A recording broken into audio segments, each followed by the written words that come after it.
You're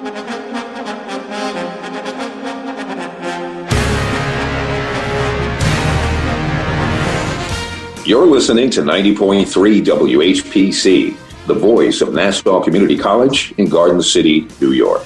I'm Bill McIntyre here with Jon Gallo, bringing you news stories about Long Island and about Long Islanders.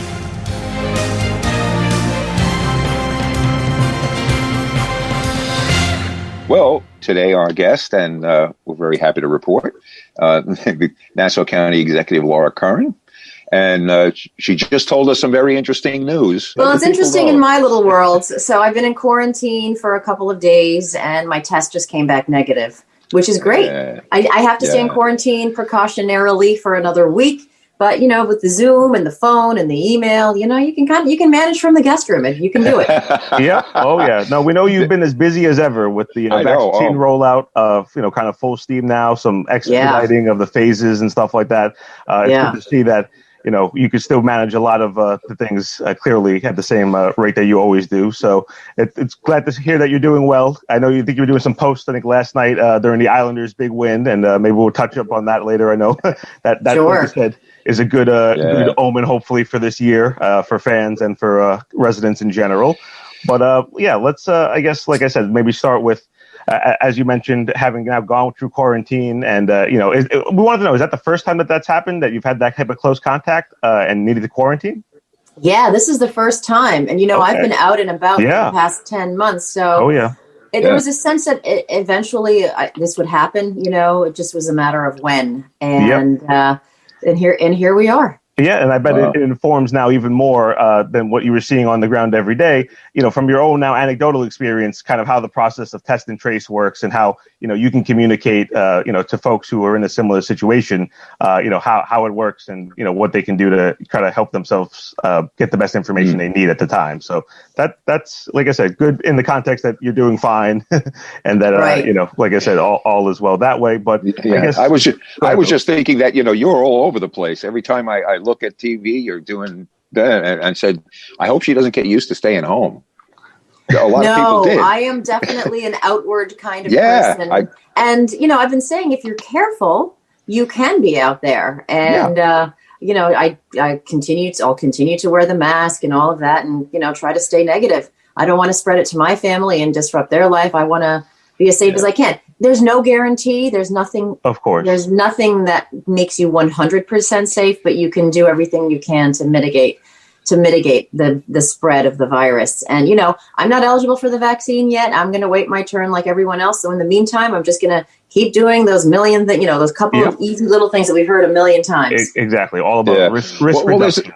There's an interesting thought too. Now, so when people get the vaccine, do they get to not wear a mask anymore? Do they get to? If only, because a lot of people think that. I mean, they think that this is the silver bullet, Yeah, not yet. Dr. Larry Eisenstein, our health commissioner, and other health experts are telling us, you're able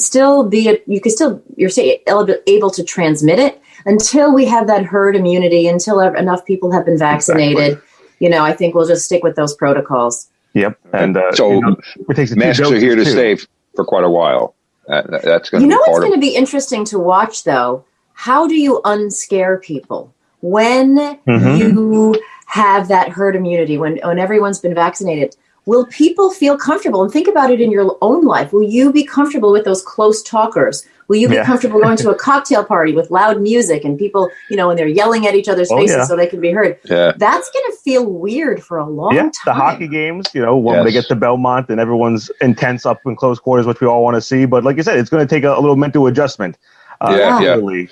I think as long as the statistics go along with, if we're not seeing people catching it, we're not seeing people dying from it, I think they'll, but you're right. It's like I've said a couple of times, you may go and have a little small group, and I just say, I don't know how to act around people anymore. I've been out of society for so long. So, if I get crazy, let me know. Digital etiquette, a little more, kind of familiar at this point. But yeah, we know, like I said, that we're all looking forward to, kind of transitioning that way and making progress daily. We know that we've seen some spikes, maybe in the time that we've less spoken with you, and we see that the county's doing what they can to try to control it and, still doing the testing. But the main topic, obviously, of the news and recently is the vaccine rollout itself. And we wanted to have you on to just discuss both some of the successes that we've thankfully seen and also obviously some of the setbacks that we all know about probably firsthand at this point. Absolutely. Yeah. I think setbacks is the word of the day right now. So with the vaccine rollout, there's a lot of frustration out there. And I want to talk about the two main problems. The first problem is a lot of people are eligible. Yep. And there's not enough supply to meet the need. So it's the supply chain. It starts from the federal government down to the state, down to us. And we're just not getting the supply that we need to meet the demand and to meet everyone who's eligible. A lot of people want the vaccine. I think trust in the vaccine has grown, but we just don't have the supply. So we're working really hard. It's hard to get a fix on how much is coming from the federal government, in that supply chain. And that's the frustrating thing.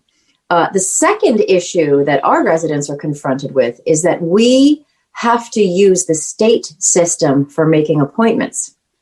So we got to go with the state system. It, of course, because of problem one, because of this huge demand, the system is inundated. It keeps crashing. I know the state folks don't like to use the word crashing. They just say overwhelmed, it's slow, it's inundated, whatever word you want to use. People can't get through. And that's doubly frustrating for people. Oh, yeah. So what I want to tell people is that, in Nassau County, about 60,000 doses of the vaccine have already been administered. We have the capacity to scale up and do more. If we get more vaccine in, we'll get more vaccine out into the arms. And every single dose at the end of the day is used. Every day, we're using every single dose that we get. So there's not one dose that's been wasted, that's been thrown away. If we get it in, we get it out. That's good to hear. I know in the beginning of the rollout, people were concerned about that potentially, where even there were some concerns about frontline workers maybe being as willing as initial expectations were to receive it, and there was some left over. But clearly, that's changed since we've rolled into now again phase 1B being open for folks again who are now 65 and under and a bunch of other specific categories. Right. We have transit workers, first responders, educators, I believe grocery store workers, and then it went from 75 and over to 65 and over. So that's a whole other, tens and thousands of people just in our county alone. Of course. Well, I'm on. I could be on the list, but I'm not going to fight the battle. I stay home. That's pretty much, It will get easier to make an appointment, but like you said, for those who are able to stay safe and be patient, as opposed to those who can't, it helps a little bit. It alleviates some of that pressure because hopefully as more sites come online, and I know we'll have questions about that in a little while. I know Nassau Community is being used partially, and obviously Jones Beach and some other areas. But I think Bill, I think you want to ask too about where exactly people can find out, right? Well, we want to definitely publicize that and let people know how to go about at least attempting to make an appointment. We also we just got an update on some news that Nassau County the medical center, the hospital, almost had to cancel 2,000 vaccinations today because they said that they ran short of vaccine, but apparently they found them. I don't know if they're spoken for already. I guess it could be. Yes, that is true. So I did a press conference right before I had to go find out I had to go into quarantine at Nassau University Medical Center. The state system allowed them to book appointments, thousands of appointments without the doses coming in. So these were appointments through February 5th, and they were going to run out of vaccine the next day, which would have been yesterday. So the county, working with the state, we gave some of our allotment that comes to our Department of Health. We gave it to the hospital to get them through that. And then the state came through for us so that we could keep our Department of Health run operation going through, I said 7 days a week.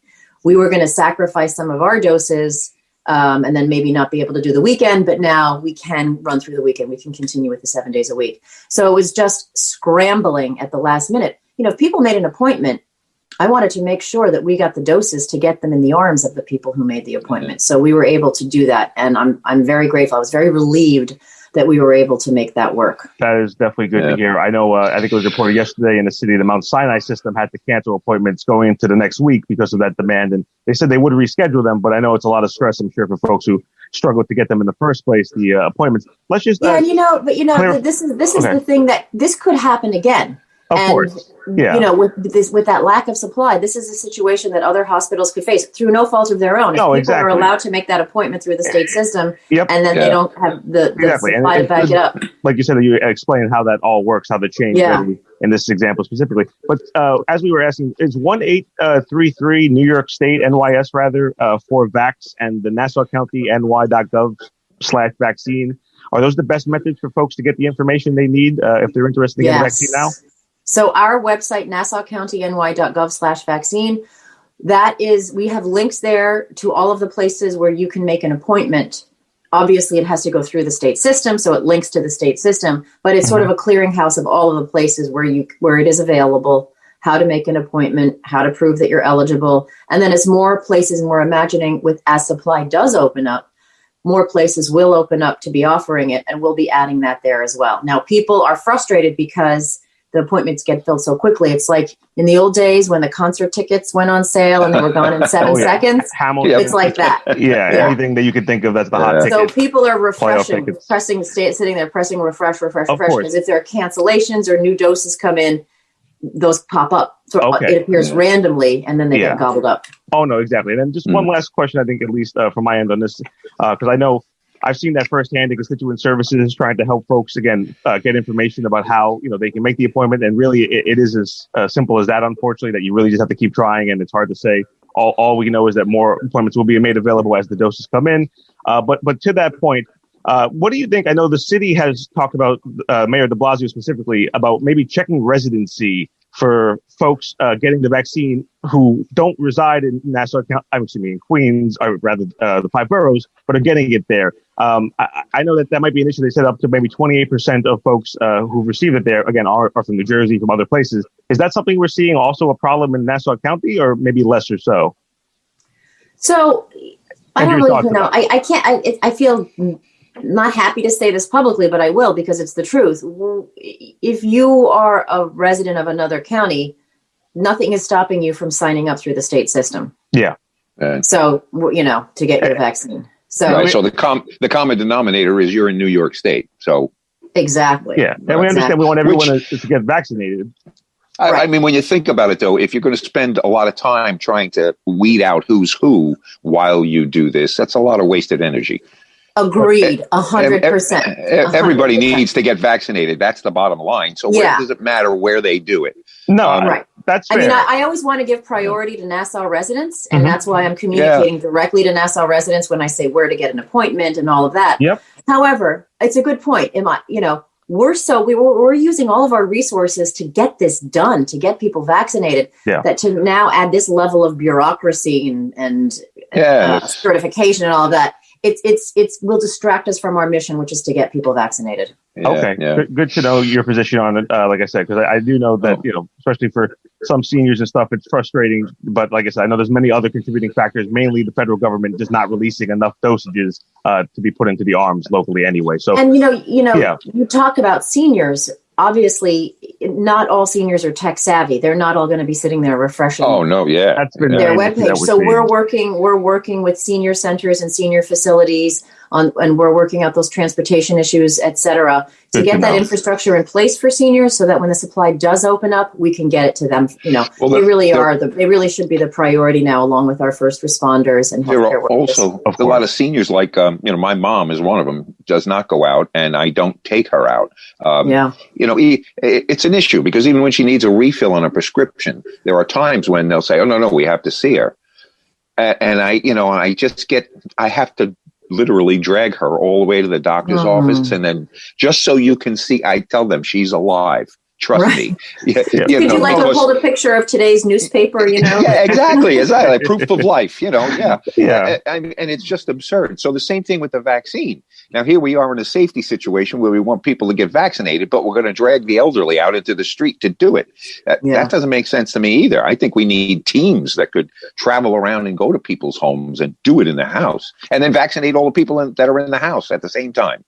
Get it done. There's lots of creative options I know being discussed, mobile testing sites and other things. And the few minutes that we have left with you, I know you wanted to transition. We had other issues too, Bill. I don't know if you had any questions about that. Wait, do you want to just talk about, since this is a Nassau Community College station, we should talk about the college. Yeah, please. So I have to take my hat off to Nassau Community College. They have been a fantastic partner with us. So County Department of Health runs a distribution site at the college. Yep. And it's running really, really well. As soon as we get the doses in, we get them out. The college has been a fantastic partner. And I just want to say thank you to the college for working with us and allowing us to save people's lives right there, right in the heart of our county. It's accessible by public transportation. It's a real community partner, and we're grateful. Yeah, excellent. Nassau Community College. I call it the best kept secret on Long Island. Oh, yeah. And we know they were integral in the testing process and a lot of the other efforts throughout this process. So, again, we're grateful to the administration and to your administration and everyone else who's a partner in making that a good reality. And now the other topic that we really wanted to talk about, although we could talk about this all day, the events that happened at the Capitol. So now I know that you and Commissioner Ryder had, given a press conference and given people some information. He did tell us that they're going to try to protect local buildings and things, but any updates on what's going to happen for Inauguration Day and leading up to it? So, our goal was to really reassure our residents that we got you. People have a First Amendment right to say what they think, to protest, to gather, and it's got to be done safely. And that's our job. Our job is to look for any chatter. We have a really good intelligence department at the police department. It's intelligence-led policing. And they really, will zero in on any issues that may arise. So we're blessed to live in this country with a constitution that protects our right to speak, our right to have our own opinions. Our job here in Nassau County government, our job is to make sure that everyone is safe, to keep everybody safe while they're practicing those rights. So it was basically to say, we don't have any credible threats here in Nassau County. We are vigilant, we are watching, and we will preserve your right to speak freely. And our job, of course, is to help keep people safe. So what I really wanted to give was a reassuring message. Just to say to our residents, we have been emotionally exhausted over the past 10 months. And then we see this chaos happening and all over the place. And people are like, what? Like, I don't know what to believe in anymore. So I wanted to just give that calming voice. We got you. We're going to always, always, always do our best while preserving your freedoms. Of course. And there were no specific threats, as was mentioned in that press conference, that this county was looking into, thankfully, anyway. But it was more just out of abundance of caution, of course, right? That's exactly right. Yeah, we're going to be, making sure our houses of worship remain safe, our schools, any other places where people gather, government buildings, what have you, just the neighborhoods as well. We're constantly getting intel from the FBI, from our federal partners, from our local partners as well. And we'll continue to do that. Having those relationships is important. Oh, yeah, definitely good to see that, you guys are looking at it and, making sure that, like I said, any of those causes are found early versus after there's a problem. So thank you again for clarifying about that. I know, you're a busy person and many other things that you need to deal with for the rest of this day and going forward. And we thank you for the time. And, we're happy to see, like I said, that the Islanders won yesterday. And we're hopefully that'll be good signs for the rest of the season. And just last thing, are they going to be playing correct at the Coliseum now in interim partially before they get to Belmont? Is that what? That's the plan. Yeah, that's right. The plan. Yeah, we'll see. They played at MSG yesterday. It's weird to hear the crowd that's not there. Yeah. But the plan is that they're going to play the Coliseum. So we'll see. They got off to a great start. It's really exciting. It felt normal. It felt like a really nice dose of normal to watch that game last night. That's what people want, definitely. Yeah. More normality, the better. And that's what we need. We need more normal. That's what we need more normal. Yep, yeah, really better normal, if anything. So, like I said, appreciate it. Thank you so much for the time. Yeah, have a good weekend. Thank you.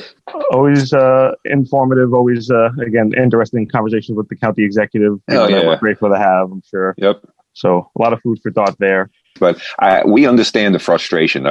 We have some people very close to us that have been trying to, make appointments and all that. But we all have to be patient. It's very rare that there's something that everybody has to get. It's not like your favorite Christmas toy where only 1 out of 300 people needs it. Everyone needs this. So that's a little bit tougher when you're talking about something that's got to touch everybody. And now we're thankfully joined by Newsday's Robert Brodsky to talk about a lot of the stories that he was covering in this very busy start to the year. So we're happy that he's here, and we're happy to get his information firsthand on what he's found from his reporting over there at Newsday. So thanks. And we say hello again, Robert. Good to see you again. Thank you, guys. Nice to have me. Yep. No, of course. Appreciate you being here as always. And as we were alluding to off air, you've been busy. This year has started out on pretty shaky kind of grounds. Kind of once in a lifetime events multiplied. Now it seems a couple of times over. A new impeachment, a storming of the Capitol, a vaccine rollout for a once in a lifetime pandemic. So tell us what you've been busy with finding out. We can only hope this is a once in a lifetime experience. Oh yeah. So the week has been apparently split between 3 separate and kind of interconnected crises. You've got the ongoing COVID health crisis, which we've actually made some minor improvements in terms of the numbers over the past week or two. As we've kind of gotten away from the Christmas break, we've started to see numbers slightly improve. So, at one point, Suffolk was in like the 13% number for positivity. Now things are going back down below 10%. Those are good. Yep. The death counts and the positivity rates are still too high by any metric imaginable. And now we've focused our attention mostly on the vaccine rollout. Yesterday, I was at Jones Beach, where the state opened their first drive-through vaccination site. So all other sites that are run by the state are walk-in facilities, including at the Javits Center. Stony Brook's going to open a new facility I believe, either early next week or later this weekend. But that will also be a walk-in site.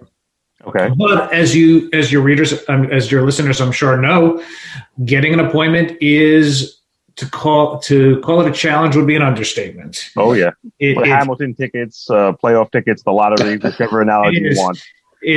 I'm thinking it's more like the Hunger Games at this point. You're right, but only with folks who are 90 years old competing with 35-year-old teachers. It's really been a difficult thing to see people try to navigate both the phone systems and online with the volume causing it to basically crash. So you have 2 separate problems here with the 3 if you want to. You have a demand that is overwhelmingly exceeding the supply. That's problem 1. Problem number 2 is you have an IT problem. You've got a computer and phone system that has been glitchy to say the least. So you've got people who try to make appointments, have their system crash. You got people who try to call the system and repeatedly have their calls dropped. I spoke to one person today who offered an interesting other little problem. So there's a 2-step process to make an appointment to get a COVID vaccine. First, you have to clear the system to make sure that you are eligible to qualify. So I don't qualify yet. I'm 44 years old and I'm a reporter. I'm not in one of the categories. So first you got to clear, you have to put in all your information. Then you go to make an appointment. But if they say there's no appointments, start back over at the beginning again, and you have to refill out all the paperwork again. So that's problem number 2. And problem number 3, of course, is there's just no appointments. So people are refreshing over and over again.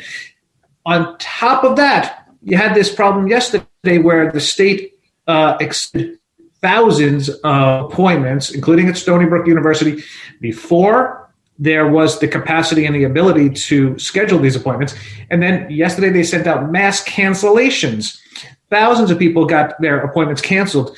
And it's not just that they can't make an appointment now. Now they're at the back of the list again. So many people say they can't make an appointment until after April. And they thought they had an appointment later this week. Now they have nothing.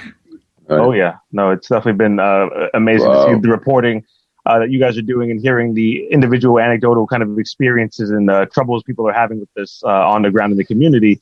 And, I'm seeing the same thing again in constituent services, people with all types of the same problems and different things, as simple as them not having an email address so they can't, really access the system. So many different kind of just problems where people are encountering. But overall, when you were there yesterday at Jones Beach, how did that go in terms of the first day? I know it didn't seem like maybe highest of volume, but was it relatively smoothly from the people that you saw there? Well, from the people who were there, we interviewed people as they were both coming in and as they were exiting. And it was a smooth experience as far as they described it. Some people were a little confused about making a second appointment. They would tell them, we'll give you a date, but they tell them to make their own appointment. And there was a little confusion, but I think that it probably gets settled on their own. Okay. But, the idea was you drive through, they check you in, you wait in your car, they write a time on the vehicle itself in I guess, a erasable marker. Mm-hmm. They come and get you, you drive through, you never leave your car, they inject you from the driver's side or from the passenger side window.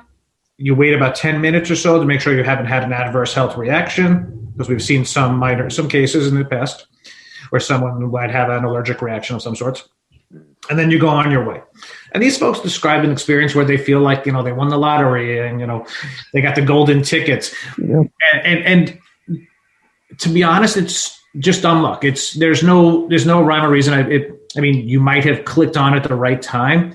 But anyone who's ever tried to get concert tickets, Super Bowl tickets, knows that, it's just repetition, refreshing.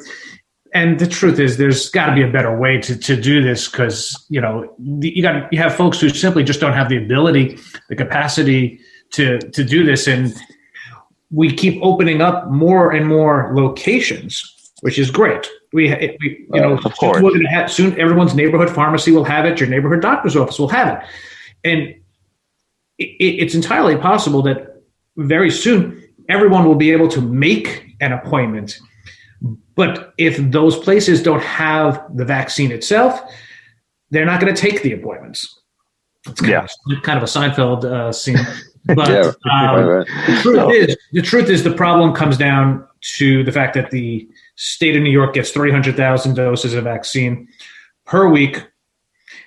And the number of people eligible to receive the vaccine right now is about 7 million. So you can do the math. It's about 6 months to vaccinate everybody the first time. You double that for the second dosage.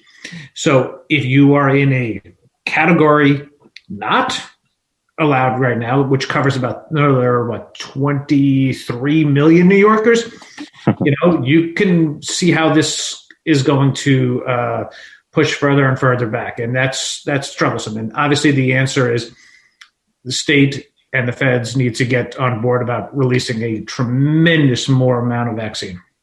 Oh yeah. And, are we expecting that to change once the Biden administration comes in? We certainly can hope so. There's a number of factors that's going to decide that. Obviously, there's a cost factor. There's a capacity. How fast can it churn it out? New York is competing against, just like we're competing in New York against our neighbors for spots. New York's competing against 49 other states and other territories. And the United States is competing for those vaccines against other nations. And, exactly. And this is a global pandemic, and I don't think we've ever seen anything like this. We're talking so far about two companies trying to distribute vaccines for every person, in the nation. The best case scenario is we see that there's at least 2 vaccine makers on the horizon who could get approval, AstraZeneca and Johnson & Johnson. And I think that the best case scenario involves those coming on board, and they would immediately start adding their drugs to the mix. That's how you can increase the capacity as well. Yeah, no, definitely waiting again, like you said, to see if the federal government is a little more receptive to working with the state, and then therefore how that impacts the counties. We saw that Senator Schumer, who will soon be the majority leader, announced that FEMA will be releasing some of the money, I guess, that was kind of unsettled to reimburse costs due to COVID. Maybe that's hopefully a good sign. I don't know, again, if you have any more about that or, how that. I mean, there's, I think what the federal government, if I recall, was reimbursing states 75% of their costs, and this is going to reimburse them 100%. The bigger cost is, states are looking for relief from the feds because they've seen their sales tax revenue go down. And that has been the bone of contention among the previous COVID relief packages. Republicans haven't wanted to, quote unquote, bail out blue states.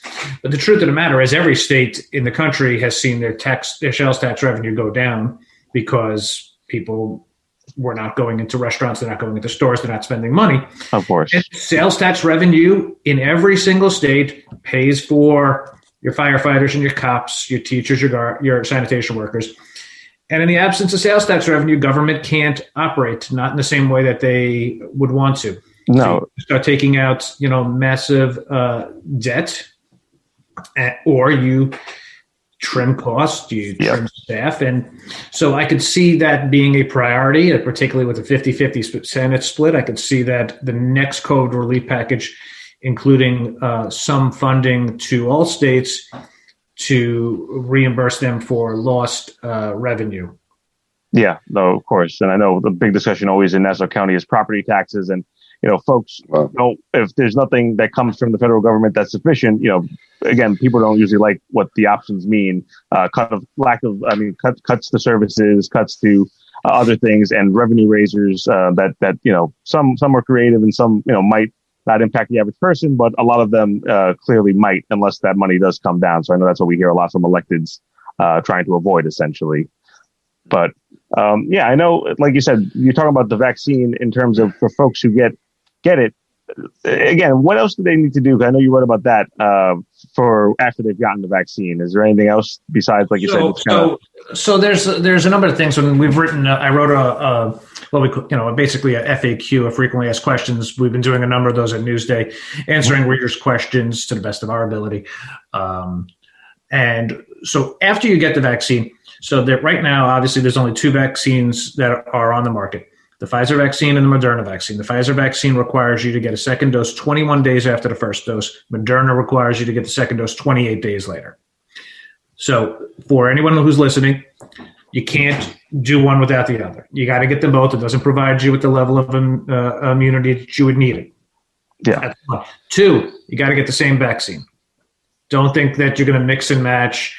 They're not saying that it wouldn't work, but they're saying that those weren't tested that way. So best not to play around with that idea.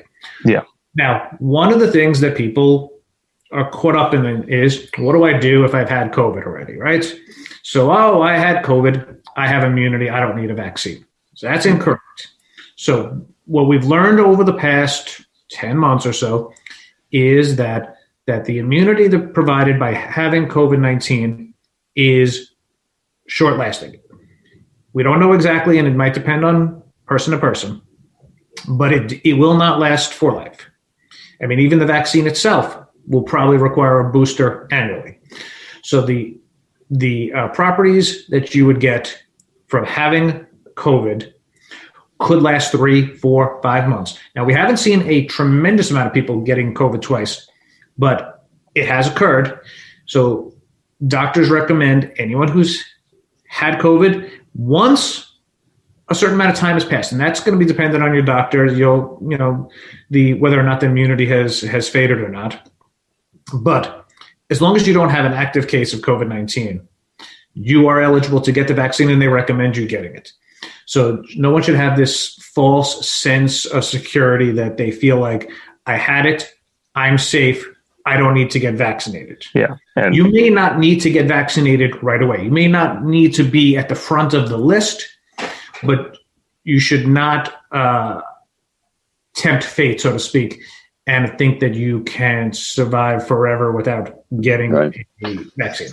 So don't forego a vaccine just because you've had COVID. No, and some people, there's some folks who I've heard from folks on Twitter and email who firmly believe that they don't need it. I've had it, and the truth of the matter is, everything we're still learning about this vaccine, exactly. COVID, and the data itself. I mean, think about it. We were only about a year, internationally, with having the first cases of COVID, and in this country, probably 10 months or so. So the amount of data we have about how long an immunity would last, it could only go back so far. Exactly. So anyone who thinks that they know better, that they sort of have figured out this riddle, you should share that information with the medical professionals, because they're still trying to figure it out too. Well, we're all suffering from that mental attitude in this country, not just about the vaccine. I love the Facebook doctors, telling everyone what they should and shouldn't do. I mean, it's an issue. I have a 91-year-old mom, and we're talking about, should we drag her out to get her vaccinated, or should we get her vaccinated at all? She comes in contact with approximately 4 people, and that's it. But the question is, how many people do those 4 people come in contact with? Exactly. So if you're one of those 4 people, then you see the problem is those other 4 people have to then restrict who they are in contact with. Exactly. Yes, and that's something that's feasible. And that's, your mom, maybe, 4 people now, but is that the number of people she wants to interact with for the rest of her life? I mean, Well, I think the thing is, we sat down and figured that out, and I said, it's only 4 people, but that could entail up to 100 people. Yeah, that's the whole contact tracing dynamic, basically. But definitely. But I think the thing is, medically, she's a 92-year-old lady, and I was concerned, what's the vaccine going to do to her?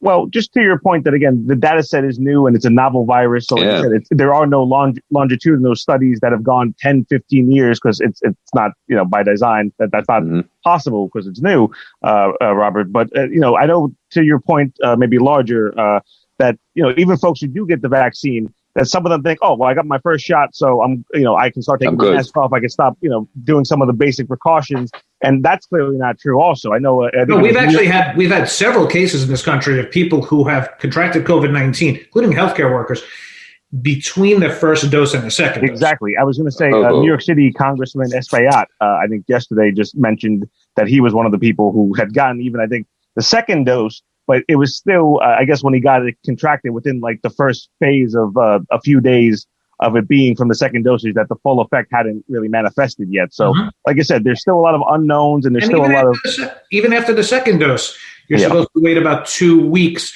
for the full protection, and then even after all that, we have to deal with 2 concepts. One, the virus is only 95% effective, which means there are still going to be a few cases, more than a handful, of people who contract the virus. Now, what the vaccine will do is ensure that if you do contract COVID-19, that it will be a mild case. That certainly doesn't mean it's not dangerous, but you will not probably die. You will not go to the hospital. But the more pressing question, and the one that everyone seems to have, is if I take the vaccine, could I still be a carrier of the virus and give it to somebody else? And that is the big question. That's one that keeps, folks who got the vaccine wondering, okay, so what should I do next?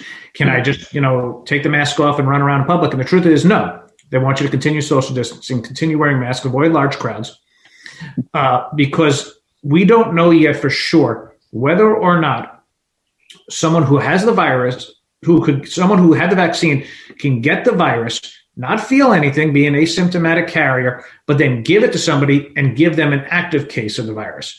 Now that's a potentially very scary situation, because we have folks out there who are going to, let's be honest, let their guard down after they get the vaccine.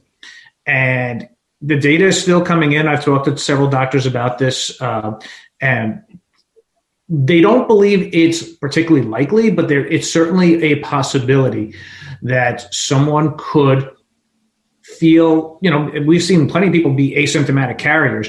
Now, could that mean, because what the vaccine is really doing is it's basically suppressing the virus. You're not, it's teaching your body how to fight it, but It doesn't mean it's blocking it from ever entering your system. No. So it's possible you could still transmit it. So there's still a wealth of studies and data still coming out about what comes next after you take the vaccine. No. Yeah. Wow.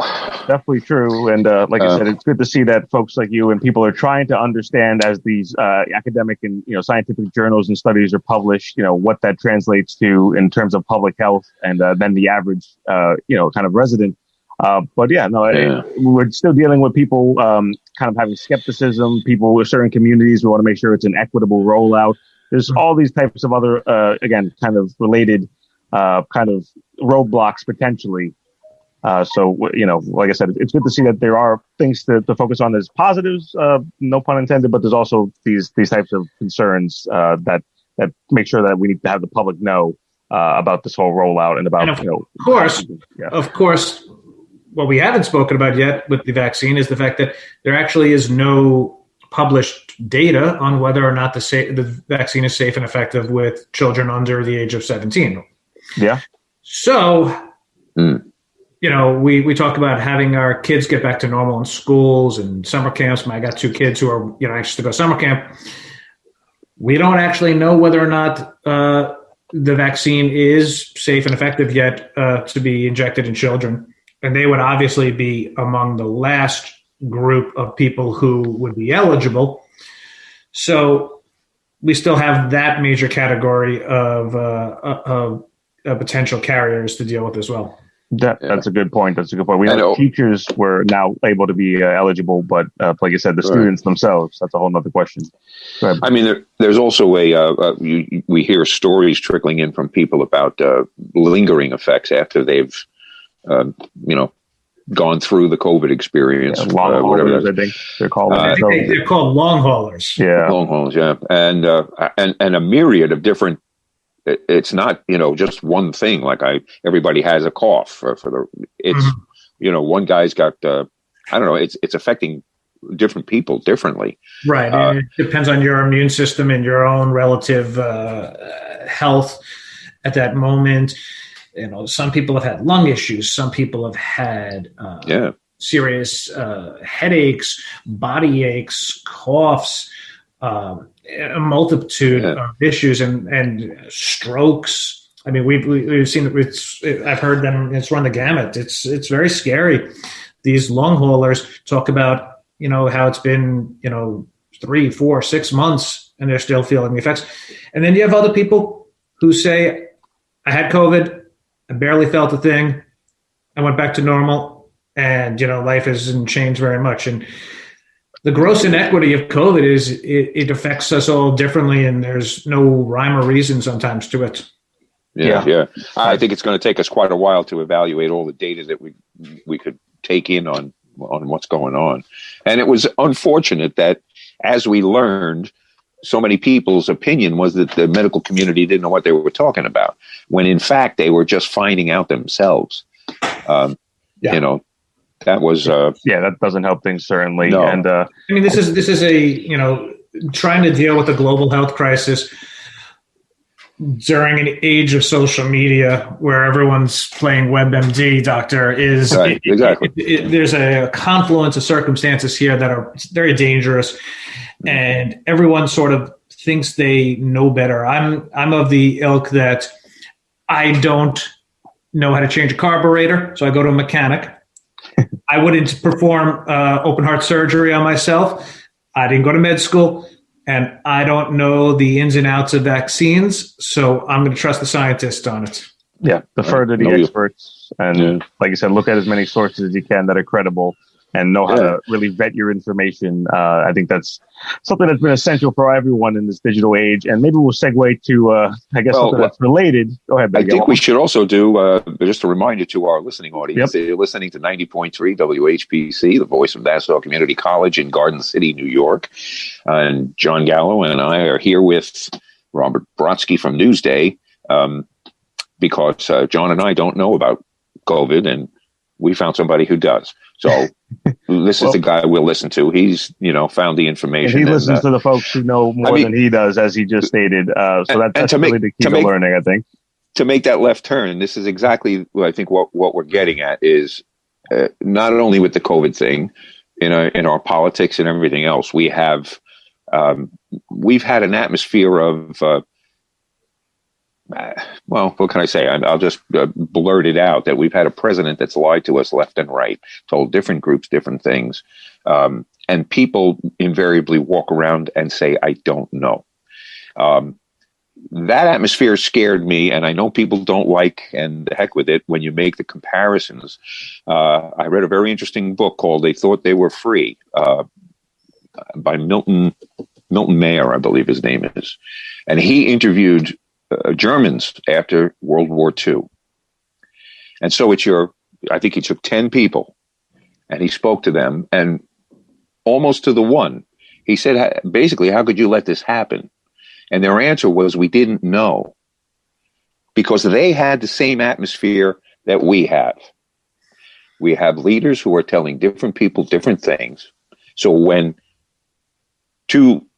I won't even say opposing sides, just two sides come together to discuss any issue, they're both dealing with different information.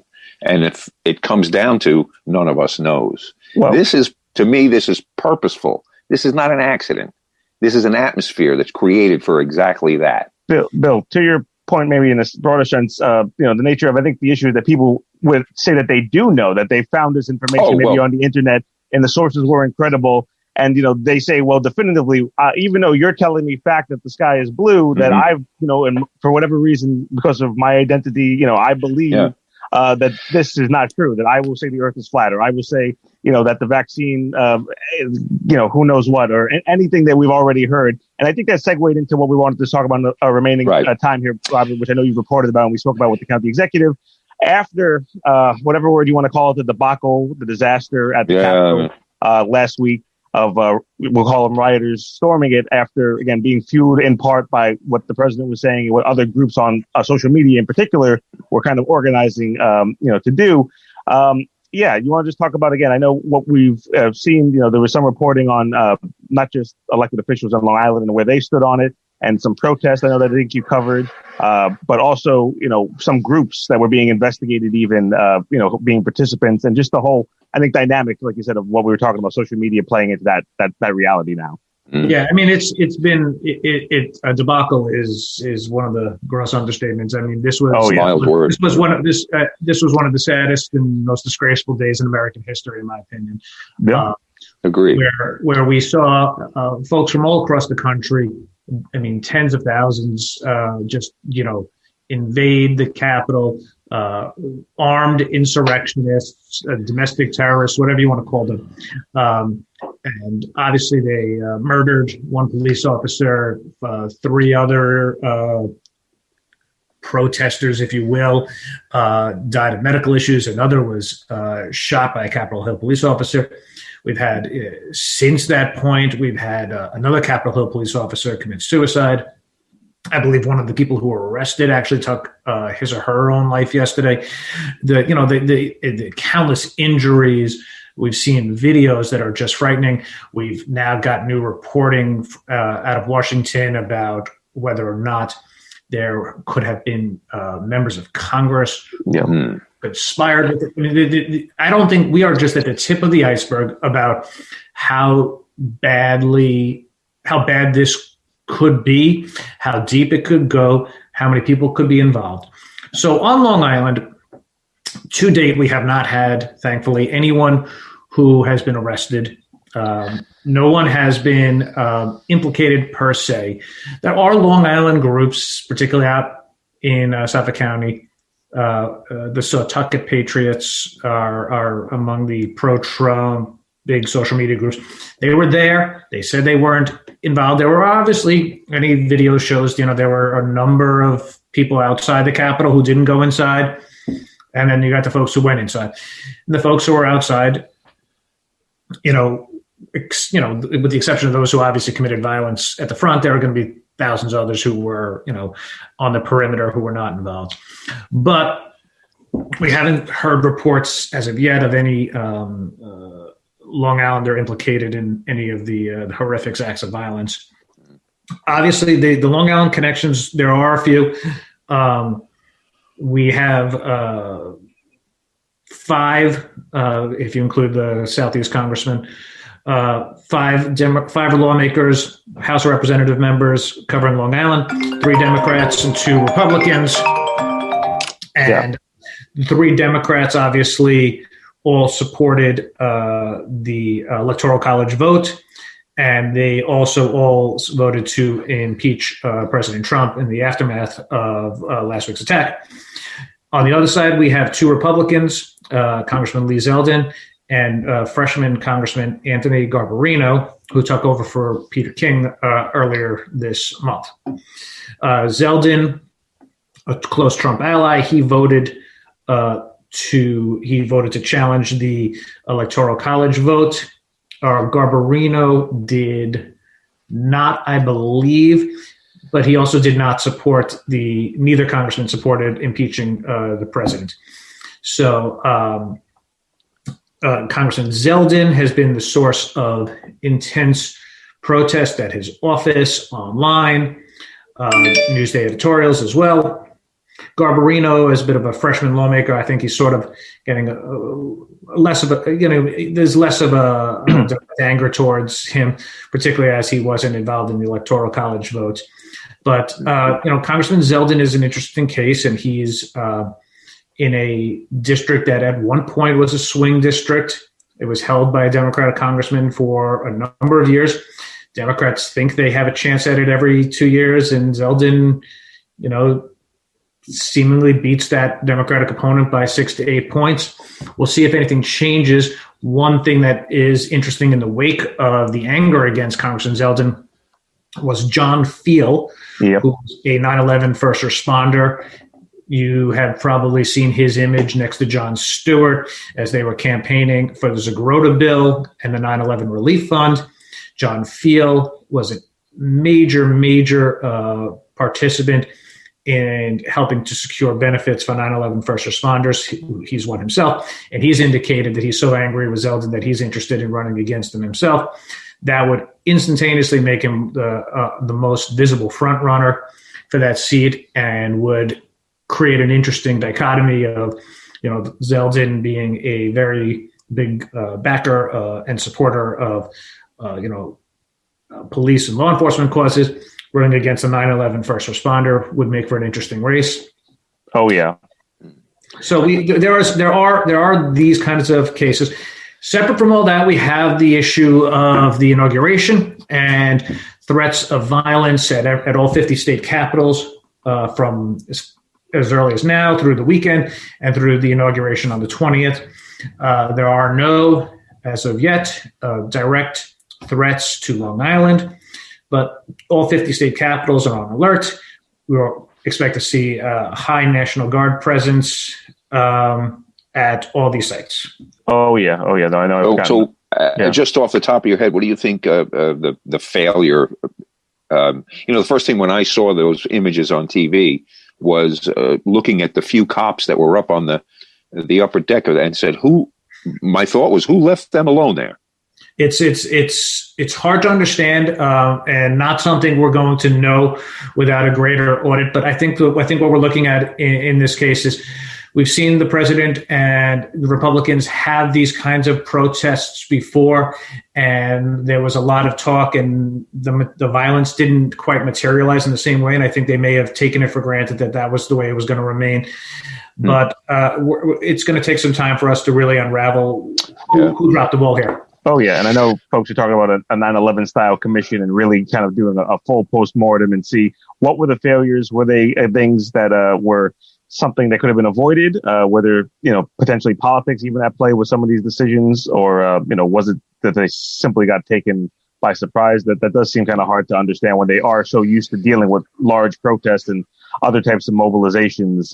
But this is something that obviously we'll all continue to watch. And we all hope that, it works out in a way that never winds up in something that, again, is as disturbing as, seeing a Confederate flag in the capitals and the halls of democracy, and seeing, again, just the disgusting images of and the loss of life that's supposed to be in a building that, for all its flaws, is a temple and an institution to supposed democratic values. It's something that, like I said, I don't know. This year, I think we're crazy situations, and I think we're going to have a lot to talk about for a long time. So we'll just ask Robert to promise us that he'll come back and, as things unfold, because we're learning new things every day about who may, was this just a crowd that got out of hand, or was this planned? Was it all decided of?